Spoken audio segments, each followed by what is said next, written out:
শিক্ষার্থীদের আন্দোলনের মধ্যে রাজধানীর বিভিন্ন কেন্দ্রে এইচএসসি পরীক্ষা চলছে। দর্শক, এই মুহূর্তে রাজধানীর সিদ্ধেশ্বরী গার্লস কলেজে রয়েছেন সহকর্মী মেজবা রহমান।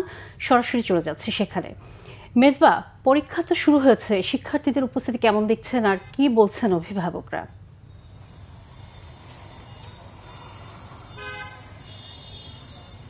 যে বিষয়টি আপনি বলছিলেন, গতকাল শিক্ষার্থীদের সারাদিন একটি কর্মসূচিরত আন্দোলন ছিল এই পরীক্ষা নিয়ে, অর্থাৎ বৈরী আবহাওয়ার মধ্যে যে পরীক্ষা অনুষ্ঠিত হয়েছে গত 13 তারিখে, সেই পরীক্ষা নিয়ে একটি অভিযোগ এবং একই সঙ্গে শিক্ষামন্ত্রী শিক্ষার্থীদেরকে যে উদ্ধৃত করে যে কথা বলেছেন সেটি নিয়ে কিন্তু অর্থাৎ 3 দফা দাবি নিয়ে শিক্ষার্থীদের গতকাল সারাদিন ব্যাপী একটি আন্দোলন চলে।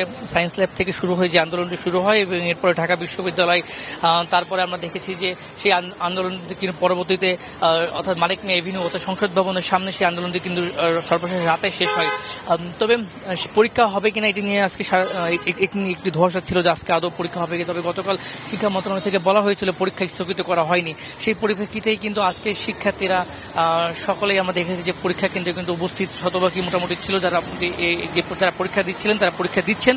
তবে শিক্ষার্থীদের যারা আমরা কথা বলেছিলাম কয়েকজনের সঙ্গে, শিক্ষার্থীদের সঙ্গে, তারা জানিয়েছেন যে এই পরীক্ষা শেষ হওয়ার পরে তাদের যে দাবি দেওয়াগুলো রয়েছে, অর্থাৎ 3 দফা দাবি, এই দাবি দেওয়ার পরিপ্রেক্ষিতে তারা শিক্ষা মন্ত্রণালয়ে যাওয়ার একটি, অর্থাৎ রোড টু শিক্ষা মন্ত্রণালয়ে যাওয়ার একটি তাদের পরিকল্পনা রয়েছে।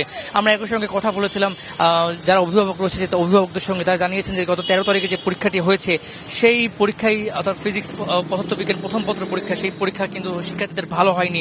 6 এবং 7 নম্বর প্রশ্ন যে ভুল ছিল তারা পরিপূর্ণ মার্ক দিতে চেয়েছে শিক্ষামন্ত্রী। তবে যারা সেই প্রশ্নগুলোতে অংশগ্রহণ করেনি তারা যেন সেই মার্কস পান এবং একই সঙ্গে যে আজকে দ্বিতীয় পত্রের পরীক্ষা রয়েছে পদার্থবিজ্ঞান, এই পরীক্ষার পরে কিন্তু তারা পরবর্তী কার্যক্রম জানাবে, অর্থাৎ শিক্ষামন্ত্রীর পদত্যাগ থেকে শুরু করে যে বিষয়গুলো রয়েছে সেই বিষয়গুলো আমরা পরীক্ষা শেষ হলে জানাতে পারবো। তো এই ছিল আমার কাছে সবশেষ। মেজবা, ধন্যবাদ আপনাকে। দর্শক, সিদ্ধেশ্বরী গার্লস স্কুল থেকে আন্দোলনরত শিক্ষার্থীদের সর্বশেষ পরিস্থিতি সম্পর্কে জানাচ্ছিলেন সহকর্মী মেজবা রহমান।